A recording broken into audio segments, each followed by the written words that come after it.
کتابوں میں بنی اسرائیل کے دو بھائیوں کا واقعہ ملتا ہے جن میں سے ایک مسلمان تھا جبکہ دوسرا کافر تھا۔ ایک تو اپنے رب کے حضور سجدہ ریز ہوتا، کافر اپنے بت کی پرستش کیا کرتا تھا، اور دونوں مچھلیاں پکڑنے کے شکاری تھے، ماہی گیر تھے، یہی ان کا ذریعہ معاش تھا۔ اب جو کافر بھائی تھا وہ جب اپنے بت کا نام لے کر جال سمندر میں پھینکتا، جال مچھلیوں سے بھر جاتا، جبکہ مسلمان کے جال میں ایک آدھ مچھلی آتی، صبر شکر کرتا اور گھر لوٹ آتا۔ اب چونکہ کافر بھائی اس سے زیادہ امیر تھا، مسلمان کی بیوی ایک روز اپنے چھت پہ چڑھی، اس نے اپنے شوہر کے بھائی وہ جو کافر تھا اس کی بیوی کو دیکھا تو وہ بڑی آراستہ ہوئی، اچھا لباس پہنا ہوا، زیور پہنا ہوا، تو اس کے دل میں خیال آیا کہ کاش میرے پاس بھی یہ سب کچھ ہوتا۔ تو اس کافر بھائی کی بیوی نے اسے کہا کہ تم اپنے شوہر کو اس بات پہ آمادہ کرو کہ وہ اپنے اندیکھے خدا کو چھوڑ کر ہمارے بت کی پرستش کیا کرے، وہ ہمیں بہت نوازتا ہے۔ اس کے دل میں ملال پیدا ہوا، شیطان نے وسوسہ ڈال دیا۔ شوہر شام کو جب گھر آیا تو اس نے کہا کہ یا تو مجھے چھوڑ دو، مجھے طلاق دے دو، تو یا پھر اپنے بھائی کا مذہب اختیار کر لو، اس کے بت کی پرستش کیا کرو، وہ بہت نوازتا ہے، دیکھو وہ ہم سے بہت زیادہ امیر ہیں۔ تو اس خدا کے بندے نے کہا کہ خدا کے خوف سے ڈرو، تم کیسی باتیں کر رہی ہو، ہم مسلمان ہیں، ہم اللہ کی عبادت کرتے ہیں، ہم کافروں کی باتوں کی طرف دھیان کیوں دیں؟ تو وہ چونکہ دنیاوی لذتوں میں آ چکی تھی، اس کے دل میں وسوسے پیدا ہونے لگ گئے تھے، اس کو دیکھ کر سونے جواہرات اس کی آنکھوں میں چمک آ گئی تھی۔ اس کی بیوی نے بہت زیادہ اصرار کیا تو وہ کہنے لگا کہ اچھا صبح ایسا کروں گا کہ میں منڈی چلا جاؤں گا، کوئی اور مزدوری تلاش کروں گا، کیونکہ بہت زیادہ مچھلیاں نہیں پکڑ پاتا، تو میں اس کے بجائے کوئی اور پیشہ اختیار کر لیتا ہوں، اور میں روزانہ کی بنیاد پر 2 درہم لا کر تمہیں دے دیا کروں گا، تم اس سے اپنی ضروریات پورا کر لینا، جو تم چاہتی ہو وہ خرید لیا کرنا۔ اس پر بیوی نے سکھ کا سانس لیا، رضامند ہو گئی۔ اگلے روز صبح ہی وہ اٹھا اور منڈی کا رخ کر لیا۔ اب اس بندہ مومن نے سارا دن روزی کی تلاش میں ادھر ادھر چکر کاٹے، لیکن کہیں بھی اسے کوئی مزدوری نہ ملی۔ اب اسے جب کہیں سے کوئی مزدوری نہ ملی تو تھک ہار کے ایک دریا کے کنارے گیا، وہاں بیٹھ گیا، اپنے رب کے حضور سجدہ ریز ہو گیا، نمدیدہ آبدیدہ آنکھوں کے ساتھ اس سے رزق کی التجا کرنے لگا۔ رات ڈھل گئی، اندھیرا ہوا، گھر واپس آیا۔ بیوی نے پوچھا تم دن بھر کہاں تھے، کہاں ہے تمہاری اجرت؟ تو کہنے لگا کہ میں نے ایک ایسے بادشاہ کے ہاں نوکری اختیار کر لی ہے کہ بادشاہ نے مجھ سے 30 دن مزدوری کا وعدہ کیا ہے کہ 30 دن کام کرو پھر تمہیں اکٹھی اجرت دوں گا۔ بیوی نے کہا یہ کیسا بادشاہ ہے؟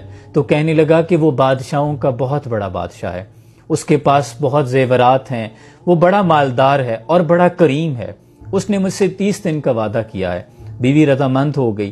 اب دن ڈھلنے لگے، اسی طرح وہ روز صبح جاتا اور جا کر دریا کے کنارے بیٹھ جاتا، اپنے رب کے حضور سجدہ ریزی کرتا، نوافل پڑھتا رہتا، ذکر کرتا رہتا، رات ڈھلتی، گھر واپس آ جاتا۔ بیوی صبر شکر کر کے دن گزار رہی تھی کہ کسی طرح 30 دن مکمل ہوں اور اسے کچھ پیسے ملیں۔ 29ویں رات جب آئی، اگلے روز 30واں دن تھا، تو بیوی نے اسے کہا کہ اگر صبح تم پیسے نہ لے کے آئے، تمہارے بادشاہ نے تمہیں اجرت نہ دی، تو پھر میں تمہارے ساتھ نہیں رہ سکتی، مجھے چھوڑ دینا۔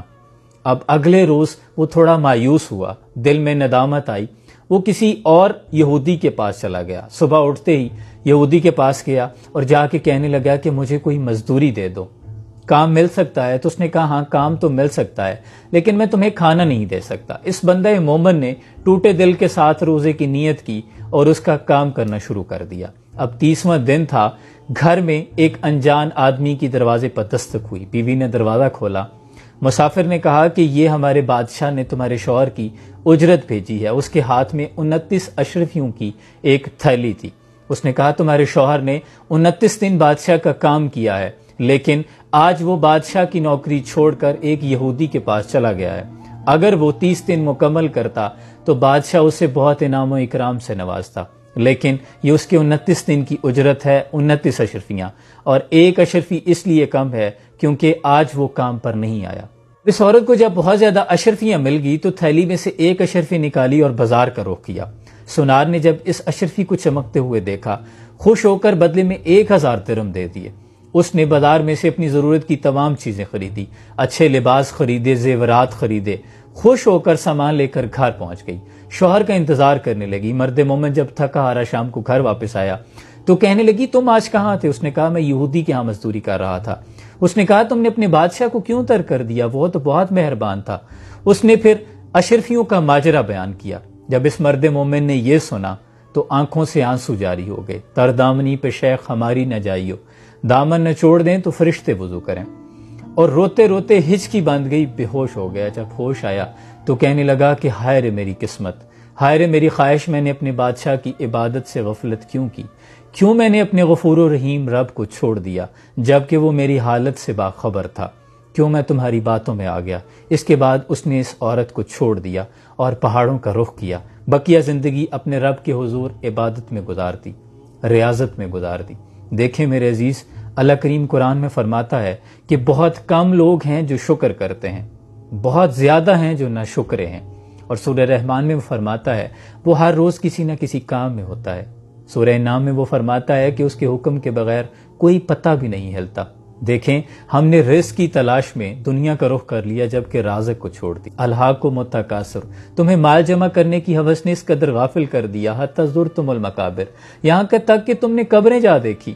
ثم کلا سوف تعلمون، ان قریب تم جان لو گے کہ یہ سب کچھ تمہارے کام نہیں آئے گا۔ اللہ کے ہر کام میں کوئی نہ کوئی حکمت پوشیدہ ہوتی ہے۔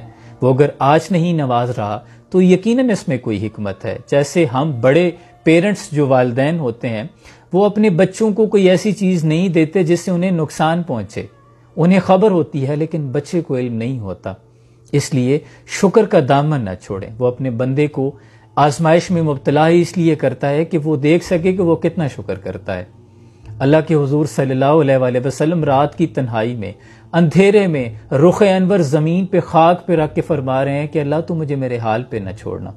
وہ اگر آپ کو آپ کے حال پہ چھوڑ دے تو پھر آپ دنیا میں بھٹکتے پھریں، اور دنیا محض کھیل تماشے کے سوا کچھ بھی نہیں۔